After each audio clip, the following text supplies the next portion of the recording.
The world map. Let's identify the creator of the universe.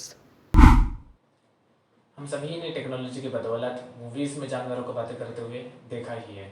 बेशक हकीकत में सभी क्रिएचर्स के पास अपनी अपनी अलग आवाज़ें होती हैं, लेकिन हमें मूवीज़ में जानवरों की बातें समझ आ सके इसलिए उनकी आवाज़ों को ह्यूमन लैंग्वेजेस में डब किया जाता है, जैसे कि इंग्लिश, हिंदी, उर्दू, तमिल, तेलुगु वगैरह वगैरह।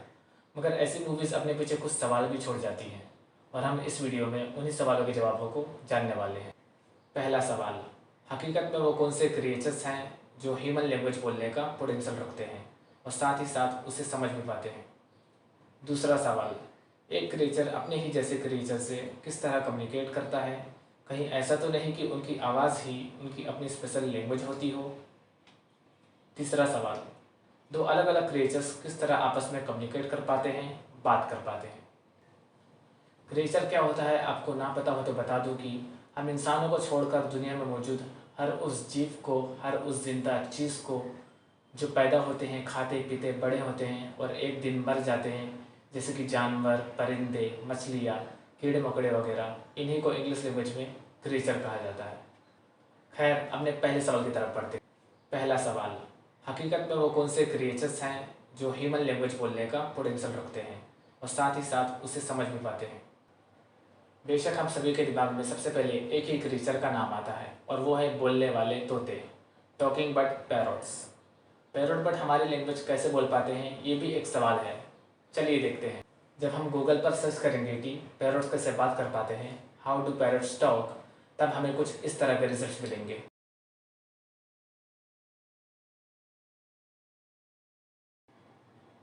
उनके पास हमारी तरह वोकल कॉर्ड्स नहीं होते हैं, बल्कि सिरिंक्स नाम का एक ऑर्गन होता है।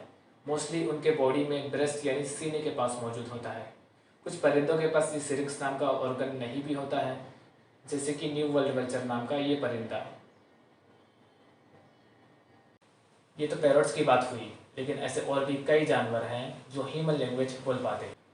विकिपीडिया पर मौजूद ये आर्टिकल देखिए, टॉकिंग एनिमल।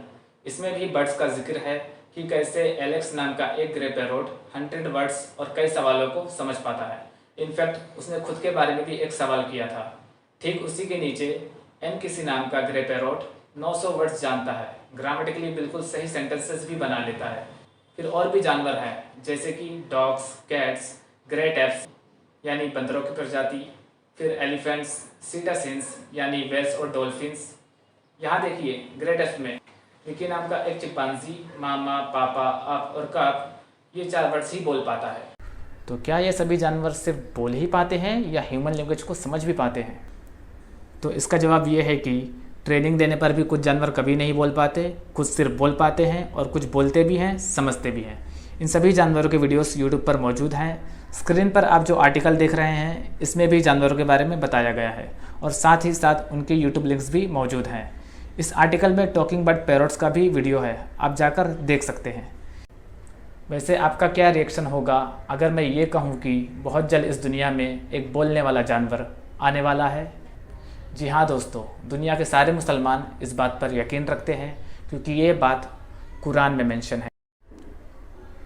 अल्लाह ने, जिसे हम सभी मुसलमान अपना क्रिएटर मानते हैं, चैप्टर 27 वर्स 82 में कहा है कि जब उनके ऊपर अजाब का वादा साबित हो जाएगा, हम ज़मीन से उनके लिए एक जानवर निकालेंगे जो उनसे बातें करता होगा, क्योंकि लोग हमारी आयतों पर यकीन नहीं करते थे। हम मुसलमानों का मानना है कि ये दुनिया भी हमारी तरह एक दिन ख़त्म हो जाएगी और हम सभी का क्रिएटर हमें हमारे कर्मों का फल देगा, अच्छे को अच्छा, बुरे को बुरा। इसी दिन को मुसलमान क़यामत कहते हैं। लेकिन क़यामत आने से ठीक थोड़े ही पहले ये बोलने वाला जानवर ज़मीन से बाहर आएगा। इनफैक्ट एक हदीस में ये भी बताया गया है कि सन यानी कि सूरज ईस्ट के बजाय वेस्ट से निकलेगा और इस जानवर का भी जिक्र है कि ये ज़मीन से निकलकर लोगों से बातें करेगा। दोनों में से कौन सा इवेंट फ्यूचर में पहले होगा ये तो हम नहीं जानते, लेकिन दोनों ही इवेंट एक के बाद एक होंगे, ये तो पक्का है। अब आप कहेंगे ये तो मुसलमान मानते हैं, हम नहीं, लेकिन इस वीडियो को पूरा देखने के बाद आपको भी यकीन आ जाएगा, तो देखते रहिए। दूसरा सवाल, एक क्रिएचर अपने ही जैसे क्रिएचर से किस तरह कम्युनिकेट करता है? कहीं ऐसा तो नहीं कि उनकी आवाज़ ही उनकी अपनी स्पेशल लैंग्वेज होती हो? चलिए इस सवाल का जवाब पहले कुरान में देखते हैं और इसे भी सच साबित करके दिखाते हैं कुछ डिस्कवरीज के साथ जो कि कई सारे साइंटिस्ट ने आज तक किए। कुरान चैप्टर 24 वर्स 41 में अल्लाह कहता है कि आपने नहीं देखा कि आसमान और ज़मीन की कुल मखलूक और पर फैलाए उड़ने वाले कुल परिंद अल्लाह की तस्बीह में मशगूल हैं। हर एक की नमाज और तस्बीह उसे मालूम है। लोग जो कुछ करे उससे अल्लाह बखूबी वाकिफ़ है। तो इस आयत यानी वर्स से पता चलता है कि आसमान और ज़मीन में मौजूद हम इंसान, परिंदे और दूसरे लिविंग बींग्स यानी क्रिएचर्स अल्लाह का जिक्र करते हैं, यानी वो अपने क्रिएटर को जानते हैं। Quran chapter 27 verse 15 to verse 44, इसमें अल्लाह ने हमें प्रोफेट सुलेमान की हिस्ट्री बताई है स्टोरी फॉर्म में। आपको बता दो कि प्रोफेट सुलेमान अपने टाइम के बहुत बड़े किंग थे और उन्हें अल्लाह ने पावर दी थी कि वो दुनिया में मौजूद हर क्रीचर की लैंग्वेज को समझते थे।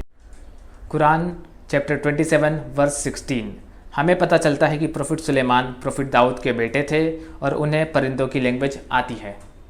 वर्स 17 में बताया गया है कि प्रोफेट सुलेमान के पास बहुत बड़ा लश्कर था, यानी फ़ौज थी, जिसमें इंसान, परिंदे और जिन थे।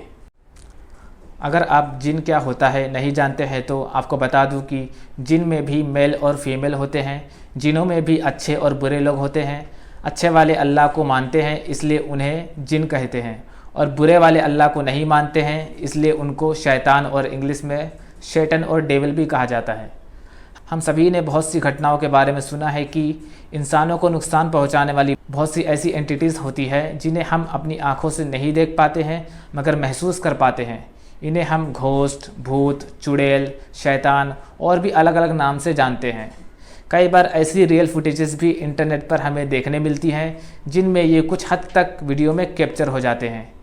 ये वही बुरे जिन होते हैं जो अपनी पूरी पावर्स का इस्तेमाल इंसानों को नुकसान पहुंचाने में करते हैं और शैतान का टाइटल पा लेते हैं।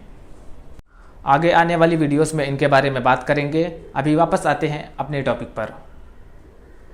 चैप्टर 27 वर्स 18, जब प्रोफेट सुलेमान अपनी फ़ौज के साथ एक खुले मैदान में पहुंचते हैं जो कि चूटी यानी एंट्स का घर था, तभी एक चूटी कहती है, ऐ चूटियों, अपने अपने घरों में घुस जाओ, ऐसा ना हो कि बेखबरी में सुलेमान और उसका लश्कर तुम्हें रौंद डाले, यानी तुम उनके पैरों के नीचे आ जाओ। उसके बाद वर्स 19 में हमें पता चलता है कि प्रोफेट सुलेमान ने उस एंट की आवाज़ सुन ली और समझ ली है और वो मुस्कुराकर अल्लाह का शुक्र अदा करते हैं। तो अब हमें कुरान से पता चल गया कि एक एंड दूसरे एंड से बात कर पाता है और ये वाकई सच है, जिसे साइंस भी मानती है, क्योंकि 2009 में ही कुछ साइंटिस्ट ने इस बात को डिस्कवर किया था। इस इमेज को देखिए, व्हाट एंड्स आर सेइंग। ये एक वीडियो है जो कि ABC न्यूज़ यूट्यूब चैनल पर मौजूद है। इसका लिंक आपको डिस्क्रिप्शन में मिल जाएगा। शॉर्ट में बताता हूँ। पहले साइंटिस्ट को पता चला था कि एंट्स एक दूसरे से कम्युनिकेट करने के लिए फेरोमोन्स नाम का केमिकल अपनी बॉडी से रिलीज़ करते हैं, लेकिन 2009 में साइंटिस्ट ने माइक्रोफोन्स का यूज़ करके कुछ एक्सपेरिमेंट्स किए तो उन्हें पता चला कि एंट्स अपनी आवाज़ों से भी एक दूसरे को सिग्नल देते हैं, यानी कि बात करते हैं। तो देखा आपने दोस्तों, धीरे धीरे कुरान में लिखी बातें एक एक करके सच साबित हो रही हैं।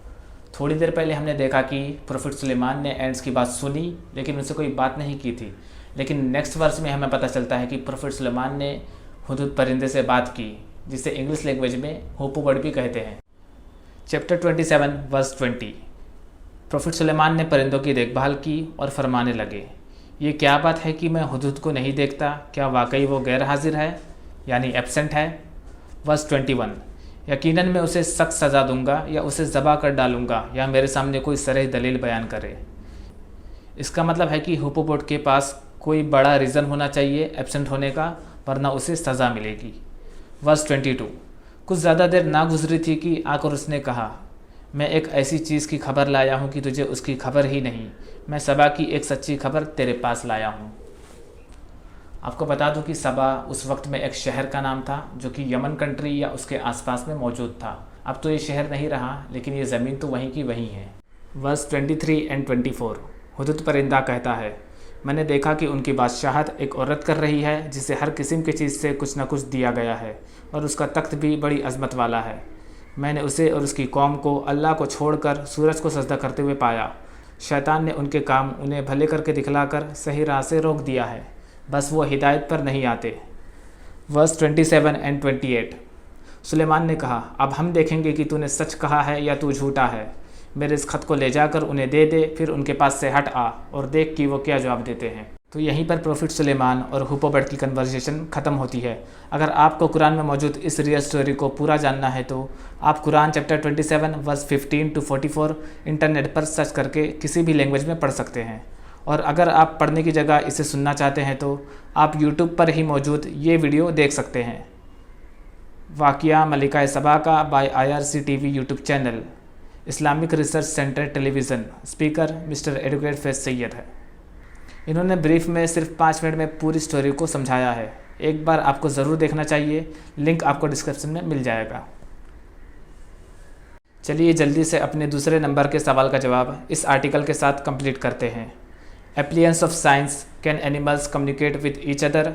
इस आर्टिकल में बताया गया है कि दो एक जैसे एनिमल किस तरीके से एक दूसरे से बात करते हैं, कम्युनिकेट करते हैं। जानवर आपस में कम्युनिकेट करने के लिए यूज़ करते हैं उनके body language, sound, smell, touch, chemical and electrical communication. Communication with chemical हमने एंड्स के केस में देखा था। नॉन वर्बल कम्युनिकेशन, बिना आवाज़ के कम्युनिकेट करना। यहाँ पर मधुमक्खियों का एग्जाम्पल है कि किस तरह एक मधुमक्खी दूसरे मधुमक्खियों को सिर्फ डांस करके खाने का पता बता देती है, और खाना कौन सा है वो भी। जी हाँ दोस्तों, जब एक मधुमक्खी को कहीं पर भी उनका खाना और पानी दिखाई देता है तो वो मधुमक्खी अपने छत्ते में वापस आकर दूसरे मधुमक्खियों के बीच में कुछ इस तरह चलती है कि उसके चलने के तरीके से एक पैटर्न बनता है जो कि दूसरे मधुमक्खियों के लिए मैप का काम करता है। यानी हमें तो उनका डांस दिखाई देता है, मगर उनके लिए ये उनके खाने तक पहुंचने का रोड मैप होता है। जिस तरह हम इंसान सूरज का इस्तेमाल करते हैं डायरेक्शन जानने के लिए, ईस्ट, वेस्ट, नॉर्थ और साउथ का पता लगाने के लिए, उसी तरह ये मधुमक्खियाँ अपने तरीके से यानी डांस करते हुए इनका खाना सूरज के किस डायरेक्शन में है एक दूसरे को समझा देते हैं। अगर उनका खाना उनके छत्ते से 50 मीटर तक के फासले पर होता है तो वो राउंड डांस करते हैं, और अगर 50 मीटर से ज़्यादा 100 मीटर तक होता है तो वो वेगल डांस करते हैं।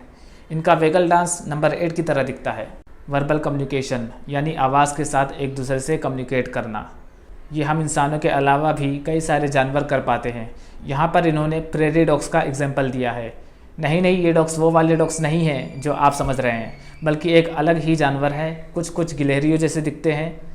इन्हें ग्राउंड स्क्वेरल्स भी कहा जाता है क्योंकि ये ज़मीन में गड्ढा करके अपना घर बनाते हैं। ये काफ़ी जीनियस एनिमल होते हैं। यहाँ साफ साफ लिखा है कि इनके पास जानवरों में सबसे ज़्यादा वोकेबलरीज यानी कि वर्ड्स होते हैं। यानी ये अपनी आवाज़ को अच्छी तरीके से तोड़ना मड़ोड़ना जानते हैं, और अपनी आवाज़ से अपनी फैमिली मेम्बर्स को खतरे का संकेत भी देते हैं, और ये भी कि खतरा किससे है, कैसे है और कैसी शेप का है, वो भी बड़ी तेज़ी से। आगे इन्होंने डॉल्फिन्स के बारे में बताया है कि वो भी हमारी लैंग्वेज समझ पाते हैं। फिर जिलाडा मंकीज़ के बारे में बताया गया है कि जो कि अलग अलग तरीके से आवाज़ निकालते हैं जो ह्यूमन लैंग्वेजेस से काफ़ी सिमिलर लगती है। अब हमें हमारे पहले और दूसरे सवाल का जवाब मिल चुका है, तो अब बाकी है हमारा तीसरा और आखिरी सवाल। तीसरा सवाल, दो अलग अलग क्रिएचर्स किस तरह आपस में कम्युनिकेट कर पाते हैं, बात कर पाते हैं। आपको इस सवाल का जवाब पार्ट 2 में मिलेगा। दरअसल एक नए यूट्यूबर को अपना यूट्यूब चैनल वेरीफाई कराना होता है, जिसके बाद उस यूट्यूबर को परमिशन मिलता है कि अपने वीडियोस के डिस्क्रिप्शन में लिंक्स डाल सकता है। मैंने भी वेरिफिकेशन के लिए अप्लाई किया था, बट वो रिजेक्ट हो गया। 30 डेज़ के बाद फिर से अप्लाई करने मिलेगा। वेरीफाई होने के बाद मेरे वीडियोस के डिस्क्रिप्शन में आपको सारे ही लिंक्स मिल जाएंगे। मेरे नई वीडियो आने तक आप भी हम सभी के असली क्रिएटर को पहचानने की कोशिश करें। कहीं ऐसा ना हो जाए कि लोगों के पीछे चलते चलते हमारी ज़िंदगी ख़त्म हो जाए, और तब हमें पता चले कि हम जिनकी वर्शिप दुनिया में कर रहे थे वो तो खुद हमसे पहले के इंसानों के क्रिएशंस थे।